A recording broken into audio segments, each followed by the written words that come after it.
Hai Sobat Jatimers, kembali berjumpa dengan saya, Revi Dina, dalam edisi podcast Bank Jatim kali ini. Saya senantiasa berdoa agar seluruh Sobat Jatimers senantiasa dalam keadaan sehat dan bahagia, meskipun saat ini kita tengah berada di gelombang ketiga COVID-19. Namun demikian, Bank Jatim Podcast tetap akan berusaha memberikan ilmu pengetahuan ataupun insight-insight positif bagi seluruh Sobat Jatimers. Narasumber kali ini, beliau adalah seorang lulusan filosofi Dr. PhD, School of Political and International Studies, Flinders University, Adelaide, Australia.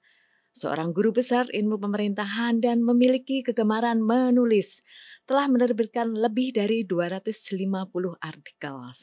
Beliau adalah Profesor Masud Said MM PhD yang juga menjabat sebagai Komisaris Independen Bank Jatim. Apa kabar Prof Masud? Alhamdulillah baik Bu Revidina, senang sekali bersama panjenengan di sini dan Sobat Jatimers sekalian. Luar biasa, sama-sama saya juga senang bisa bertemu Prof Masud di acara Bank Jatim Podcast kali ini. Saya persilahkan Prof Masud untuk menyapa Sobat Jatimer yang saat ini sedang menyaksikan tayangan podcast. Sobat Jatimers, ini adalah waktu yang sangat berharga bagi saya selaku individu maupun selaku Komisaris Independen Bank Jatim. Seperti Bu Revi, saya juga mendoakan mudah-mudahan sahabat Jatimers tetap sehat, tetap produktif, tetap menjadi tim yang optimum, dan selalu memiliki spirit yang tinggi untuk maju, berkembang, dan berkontribusi.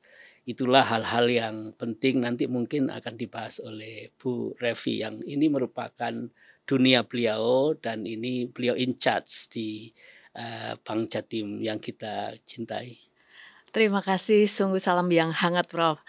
Baik Prof, kita mulai bincang-bincang kali ini. Saya tertarik dengan Prof Masud yang ternyata sudah menulis ratusan artikel ya. Nah, saya ingin tahu apa yang memotivasi Prof ya dalam menulis artikel ini, karena menurut saya menulis ini kita perlu fokus ya, perlu memiliki waktu khusus dan perlu melakukan riset tentang topik-topik yang akan kita tulis. Bagaimana Prof? Terima kasih, betul sekali. Saya ini menulis itu sejak tahun 90-an. 90 sudah cukup lama ya. Jadi 30 tahun yang lalu. Wow, luar biasa. Tapi waktu itu ada motivasi spirit ekonomi, karena waktu itu kalau nulis di media massa itu dapat uang 75.000, 100.000, itulah Ada honornya. rasanya lega. Tapi saya seorang aktivis yang suka mencatat hal-hal yang penting, quotation orang-orang hebat, kemudian sejarah-sejarah termasuk apa saja yang berkaitan dengan keilmuan saya, yaitu ilmu pemerintahan, tentang otonomi daerah, tentang implementasi sharing power dari pusat ke daerah, sampai penelitian saya pun mengenai komparasi otonomi daerah di provinsi yang kita cintai ini saya bandingkan dengan NTB. Nah, minggu demi minggu saya ini menulis di koran, di buku. Kumpulan tulisan saya itu terbit tahun 2000-an gitu awal, dari 20 tahun yang lalu. Nggak terasa dikumpulkan menjadi 42 tulisan waktu itu. Luar biasa. Menjadi satu buku pertama tahun 2000-an, dan kemudian dipasarkan oleh seorang wartawan senior di Malang.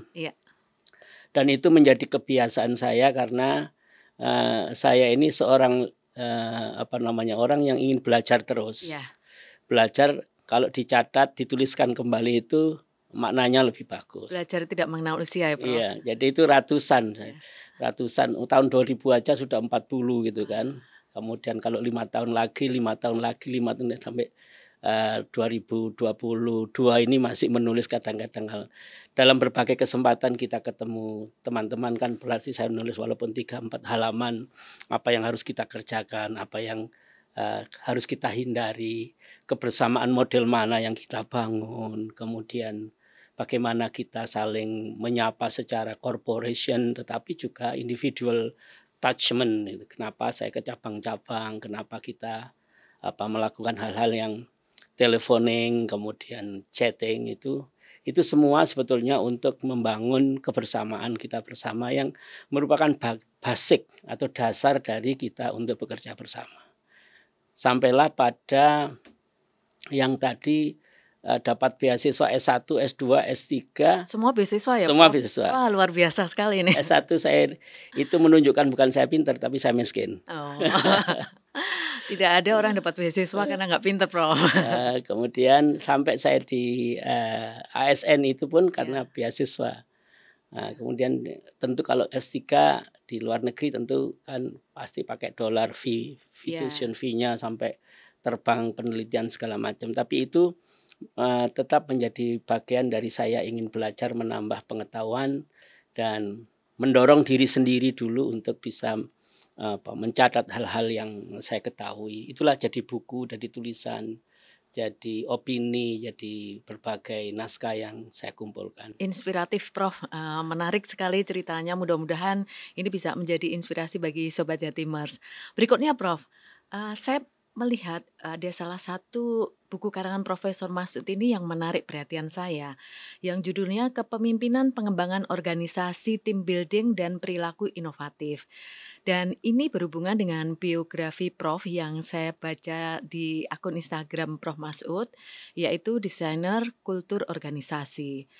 Yang saya tanyakan, Prof, kenapa kultur dan budaya organisasi ini menjadi minat Prof? Jadi saya ini mimpin 11 organisasi sekarang. 11, 11 pada hari yang sama, jam yang sama harus berbagi. Saya cari intinya. Kalau di pemerintahan kan ada good governance, ada keterbukaan, itu kultur bagaimana kita bisa bekerja terbaik. Kalau di perusahaan ada corporate governance, sama governance dan corporate. Nah, keahlian saya kan di governance. Ilmu pemerintahan itu kan governance studies. Kalau saya di kampus itu namanya university governance. Kalau saya mimpin sosial, ya saya social governance. Bagaimana semua tertata dengan baik. Dan core dari situ adalah kepemimpinan. Bagaimana seorang leader itu tidak harus leader itu strukturalnya dia leader. Dia bisa melead diri sendiri. We are all leaders. Kita semua itu leaders. Di dalam kitab suci apapun ya kita ini khalifatullah istilahnya. Itu pemimpin wakilnya Tuhan. Berarti kita ini leaders. Kemudian yang kedua organizational development, pengembangan organisasi. Kalau tahun 2000 organisasi kita ini pendekatannya struktural, maka 2010 harus ada inovasi lagi, tidak hanya struktural tetapi fungsional. Kemudian 2020 kita masuk kepada ranah transformasi organisasi yang itu harus efisien, yang itu harus produktif, dan itu berisi oleh orang-orang yang inovatif. Inovasi maksudnya adalah setiap temuan yang memudahkan kerja, temuan yang memudahkan kerja itu diolah menjadi sebuah kebiasaan yang kalau masuk di dalam corporation itu namanya corporate culture yang sekarang Ibu Revi kuatkan di sini. Corporate culture ya sesuai dengan tujuan. Kalau perusahaan corporate culture ya, kita ini perusahaan ini kan kehati-hatian, kecepatan, pintar mencari peluang, bekerjanya sesuai dengan aturan. Kemudian ada progres kualitatif maupun kuantitatif. Ada pengembangan sampai puncaknya seperti yang visi misi kita punya. Kita menjadi leaders. Dari pasar semua ceruk yang ada kita menjadi leaders. Dari akselerasi pertumbuhan kita menjadi leaders. Dari pasar yang banyak share kita menjadi leaders karena kita terbanyak. Sampai pada sekarang alhamdulillah atas kerjasama kita semua termasuk terutama sahabat Jatimers. Contoh, orang punya 140 triliun, kita punya 107 triliun. Tapi profit kita itu slightly mungkin di bawah sedikit dari. Tapi kalau dilihat dari kuantitatif kualitatif kita bagus. Nah itu corporate culture menjadi to be the best. Corporate culture menjadi market leaders, corporate culture menjadi working efficiently, corporate culture menjadi perusahaan yang governance, semuanya diatur regulasi dengan baik, tanpa ada penyelewengan sedikit pun, seujung kuku pun, kita mesti menjadi champion. Itulah kultur itu. Nah itu sebetulnya dulu itu saya ngajar ini tahun 2007-an lah di pasca sarjana. Sudah cukup lama ya, Bro? Sudah cukup lama. Ya. Kemudian itu pasca sarjana. Ya. Di universitas negeri, saya ini dari swasta, tapi ngajar di negeri waktu itu, saya challenge. Saya yakin kalian ini punya kemampuan melebihi saya, dosen kalian. Enggak, Prof. Coba kita buktikan sekarang. Gimana caranya? Coba kamu cari kenapa organisasi A itu hebat. Cari poin-poinnya. Ya. Yang kamu juga, kamu punya institusi nggak? Ya, saya punya, Pak. Apa itu? Lembaga pendidikan. Cari imajinasimu apa yang terbaik yang seharusnya kamu lakukan. Walaupun itu belum kamu lakukan, tapi seharusnya. Poin-poin. Saya akan datang ke kalian 2 minggu sekali, ngajar sekali, yang minggu berikutnya saya koreksi, saya kembangkan. Dan antusias mereka ya? Sangat antusias. Dia nggak percaya bahwa tulisannya itu bagus dalam waktu 1 semester. Melebihi saya. Ternyata di challenge bisa. Di challenge bisa. Itulah kultur menjadi to be the winners itu. Iya. Kalian jangan rendah hati boleh, tapi jangan rendah diri. Iya. Kalian pasti bagus. Wong saya ini tak bilang saya nggak ada keistimewaannya apa-apa. Kemudian satu-satu Bu, nah, kita kumpulkan, saya kasih pengantar, saya akan analis, jadilah buku yang Ibu baca itu. Dan itu menjadi bestseller saat itu. Yeah. Mulailah saya bergelut di dalam pengembangan kultur organisasi. Bisa dicetak ulang dong bukunya itu, Prof. Dengan sedikit modifikasi dengan kondisi terkini. Tentu. Dan itu masih menjadi bacaan yang masih relevan, Prof. Relevan. Yeah. Inovasi misalnya. Yeah. Bagaimana kita bisa hidup tanpa inovasi? Apalagi hidup berorganisasi. Yeah. Inovasi itu sama dengan nafas. Kalau kita tidak berinovasi, kita mati. Ya. Nah, semangat-semangat seperti itu. Ada peribahasa, innovation or die gitu ya. Innovation or die. Jadi kalau kita mau hidup ya inovasi. Kalau nggak inovasi kita akan mati. Terima kasih, Prof. Berikutnya, Prof. Berbicara tentang perusahaan ya, Prof. Tentunya juga membutuhkan apa yang disebut budaya perusahaan. Tadi Prof sudah menyampaikan corporate culture yang wajib diimplementasikan oleh seluruh insan yang bekerja di perusahaan tersebut agar visi dan misi itu tercapai. Nah, bagaimana menurut Prof antara hubungan antara budaya perusahaan dan pencapaian visi misi? Budaya perusahaan itu adalah dasar, adalah sesuatu yang mendasar. Ya seperti yang ekspresi yang Ibu punya, yang kawan-kawan Sobat Jatimers punya, yang kita punya bersama. Harus excellent, professional, integrity, synergy, and innovation. Yeah. Tapi saya suatu hari ketemu Pak Erick Thohir. Ya. Pak Erick Thohir dalam suatu malam yang makan malam santai gitu. Beliau waktu itu sudah selesai menjadi ketua dari kita punya jadi tuan rumah Olimpiade. Yeah. Dan itu kan luar biasa. Yeah. Dan dia membeli perusahaan sepak bola segala macam di Italia, perusahaannya banyak. Yeah. Saya tanya waktu itu, Pak Erick, apa yang kurang di kita? Oh jangan di kita, di istana saja katanya. Di istana negara. Apa yang kurang? Itu very good in planning. Yeah. Very weak in implementation. Kulturnya bagus, GBAN-nya bagus. Ekspresinya bagus. Eksekusinya yang kurang. Bagaimana cara mendekatkan antara ekspresi itu dengan tadi bagaimana kita menjadikan itu keseharian dan itu bisa produktif. Yeah. Nah itu istilah beliau itu delivery of culture. Bagaimana kultur itu tidak menjadi, kalau orang jujur itu kan lisannya ya A, hatinya ya A, perbuatannya A. Kalau nggak jujur itu semua. Rayuannya bagaimana mautnya, tetapi setelah itu tidak ada apa-apanya. Yeah. Nah, seperti itulah sebetulnya ekspresi. Yeah. Ekspresi itu kan sangat excellent ya. Excellent itu sendiri excellent, ekspresi sendiri ada sesuatu yang excellent. Yeah. Tapi sesuatu yang excellent itu tidak bisa menjadi driving force apabila dia tidak diterjemahkan di dalam kegiatan individual, perilaku ya, kelompok kecil di divisi, di pimpinan cabang, di Jatimers, bahkan di kelompok kecil yang ada di komisaris dan direksi.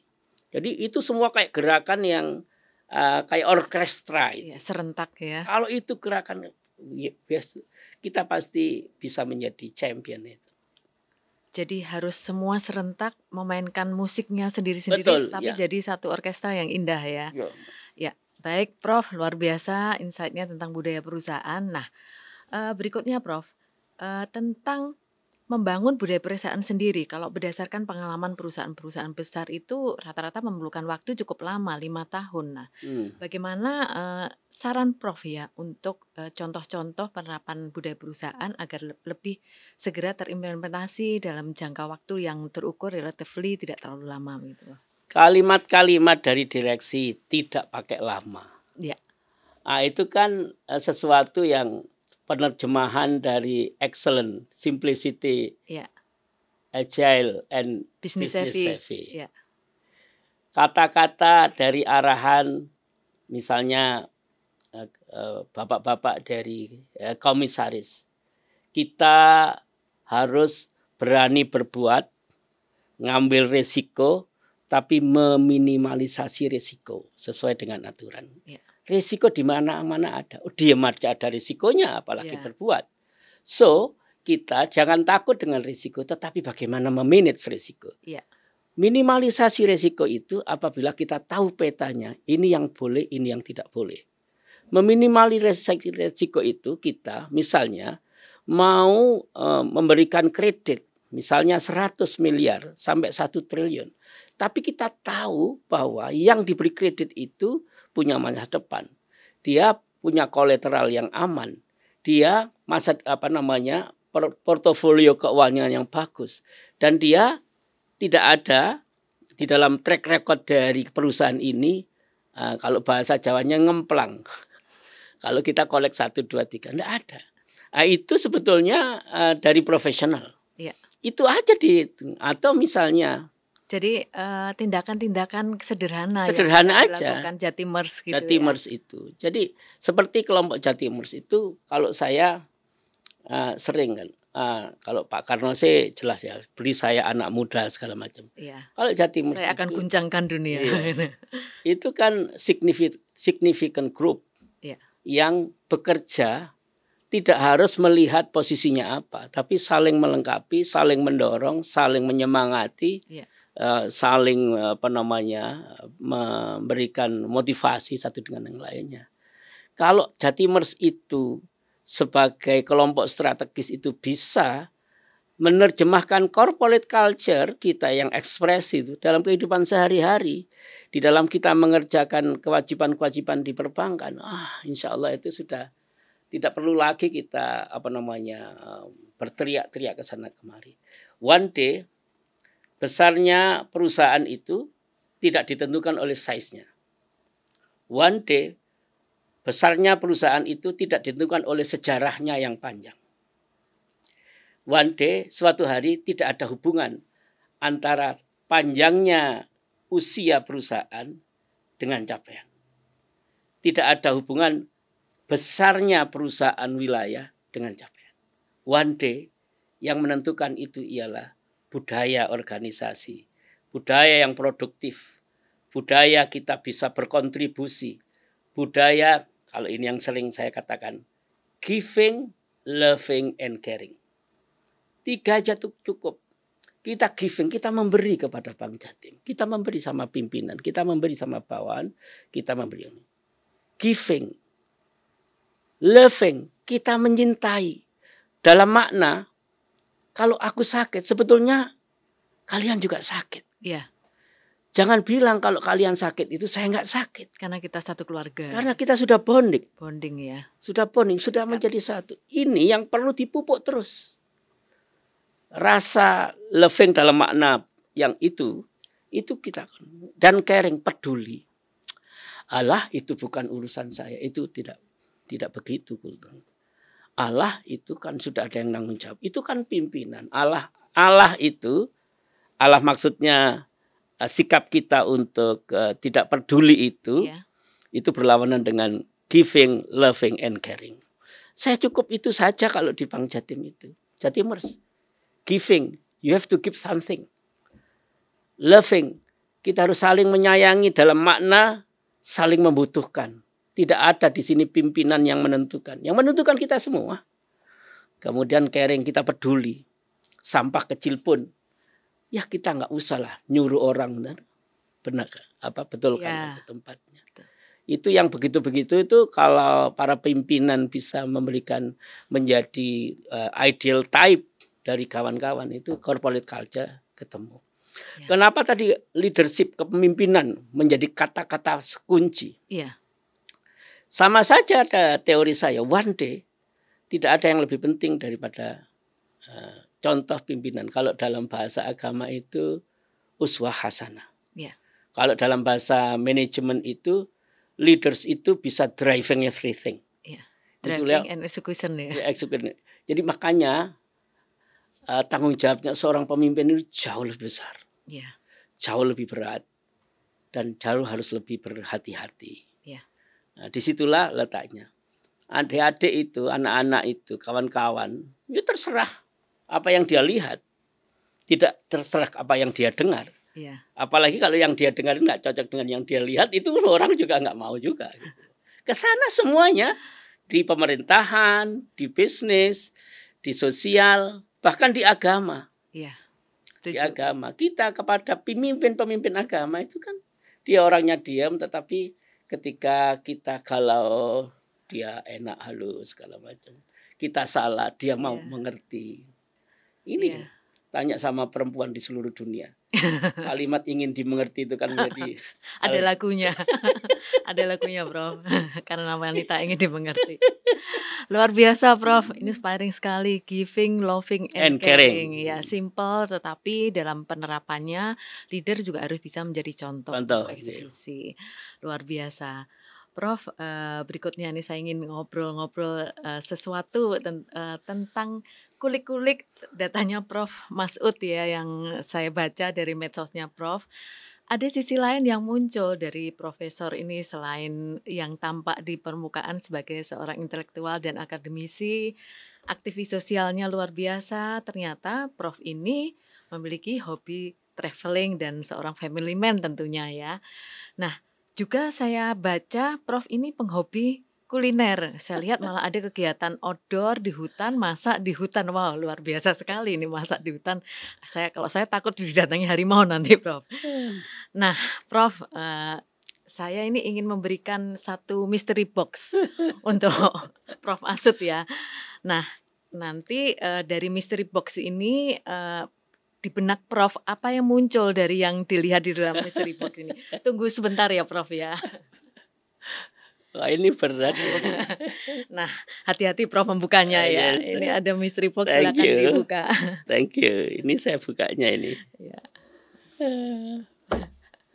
Oh, ini lihat ya ta. Ya. Ini ada buah apel, ada buah belimbing, dan ada ini timun, dan juga bumbu rujak manis. Ini yang biasa saya lakukan kalau liburan. Ya, saya lihat di medsosnya Prof itu ada Prof itu satu ketika membuat rujak manis untuk keluarga dan kelihatannya menarik sekali. Gitu. Saya sampai ingin minta tapi sudah lewat masanya waktu itu. Itu kawan-kawan saya juga heboh. Oh, gitu keluarga saya juga heboh itu. Itu buatan sendiri, saya bilang pasti buatan sendiri. Boleh bumbunya. Beri tips rahasia cara membuat bumbunya? Gampang kan, kita ini kacang, gitu. Kacang, kemudian ada gula aren boleh, ada gula Jawa boleh, ya. Kemudian juga gula aren, gula Jawa, kacang. Kemudian kita juga ada asam. Kita hangatkan dia. Ya. Oh, pakai dihangatkan? Iya, dihangatkan asam. Kemudian kalau lombok sama garam sedikit itu kan biasa. Ya. Ingin lebih gurih lagi, Kan ada di toko itu ada berambang goreng putih yang crispy. Itu kalau diulek bersama dengan itu enak itu. Nah, kalau pedas tidak pedas kan selera. Silakan 2. Tapi biasanya kalau ada kacang namanya itu kepedasannya jauh lebih tinggi. Jadi hati-hati kalau 3 itu sudah mongah-mongah udah berkeringat itu. Dan itu biasa aja saya lakukan. Kawan-kawan saya di S1, S2 kalau saya sudah gini itu meso-meso kalau sama saya. Kamu ini hanya pamer aja, iming-iming. Tapi ada lagi, tentu ya semua laki-laki kayak saya ini kan pasti bisa lah nasi goreng, membuat mie itu biasa. Dan hampir setiap pagi saya ini membantu istri menyiapkan anak-anak. Walaupun hanya keren sekali, Prof. Saya tanya sama kawan-kawan, walaupun kegiatan saya banyak seperti yang lain, selalu menyempatkan ya. Selalu tidur di rumah. Hotel kan di mana-mana, tapi saya tidur di rumah. Walaupun besok pagi kembali lagi tidak ada masalah. Jadi kalau kegiatan saya Surabaya ini bisa dihitung jari saya. Tidur di rumah bukan rumah saya ini leks, enggak, desa aja biasa. Ya, kemudian apalagi ya, itu kan hati, loving, caring, and antar anak salaman, mendoakan anak keluar, itu kepuasan. Mungkin anak juga puas kalau dilepas sama ibunya ke sekolahan gitu. Hal-hal dasar lainnya kalau sholat malam, kalau sholat, saya seluruh keluarga sholat bareng. Walaupun rumah saya itu dempet dengan musola. Selalu berjamaah ya, Prof. Kemudian makan bareng, gitu-gitu aja ya. Itu kan semua orang. Itu kan semua orang. Tidak ada istimewa yang begitu itu. Tapi menarik, Prof, selalu disempatkan pulang ke rumah ya, dan disempatkan pagi membantu keluarga, mungkin sekedar membuat nasi goreng dan sebagainya. Berarti kalau kita bertamu ke rumah Prof harus pagi-pagi ya supaya sempat mencicipi masakannya. Boleh. Baik, Prof, tidak terasa ya, Prof, kita sudah berbincang cukup lama. Karena asik. Senang sekali mendengar. Iki enak loh, nek kali dianu enak banget. Nanti kita makan setelahnya. Menarik sekali, Prof, sharingnya. Dan sebelum diakhiri sesi podcast ini, Prof, saya persilahkan untuk memberikan kalimat bijak dulu kepada Sobat Jatimers yang saat ini sedang menyaksikan tayangan podcast. Sahabat Jatimers, semua orang punya keistimewaan. Semua orang punya keunggulan. Setiap nafas manusia punya keistimewaan. Tugas kita adalah menemukannya, memupukkannya, dan menjadikan dia sebagai keistimewaan kita di dalam bekerja. Saya ulang, setiap manusia, setiap orang diciptakan dalam keunggulan masing-masing. Tugas kita adalah menemukan keunggulan itu, mengembangkannya, dan dijadikan sebagai bahan untuk berkontribusi di mana saja kita berada. Dengan kita menemukan keunggulan kita dan mengurangi hal-hal yang pasti, everyone has dark side, kayak rembulan. Semua orang itu punya dark side. Rembulan secahaya sinar terang manapun pasti itu ada dark side-nya. Itu manusiawi, jangan khawatir. Karena di dalam rembulan itu ada cahaya yang memantul, yang pantulan dan sinarnya jauh lebih hebat. Sobat Jatimers, membangun budaya organisasi yang terpenting adalah dimulai dari implementasi giving, loving, and caring.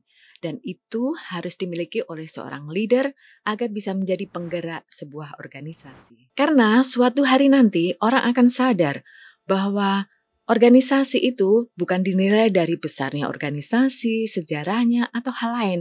Akan tetapi, it's all about great culture yang dimiliki oleh organisasi tersebut. Sobat Jatimers, jangan lupa like, share, dan subscribe, serta nyalakan lonceng notifikasi agar tidak ketinggalan edisi Bang Jatim Podcast berikutnya. Serta berikan komen positif untuk tema yang akan kita bahas di edisi Bang Jatim Podcast berikutnya. Saya Revidina undur diri dan satukan energi membangun sinergi. Dan salam Jatimers.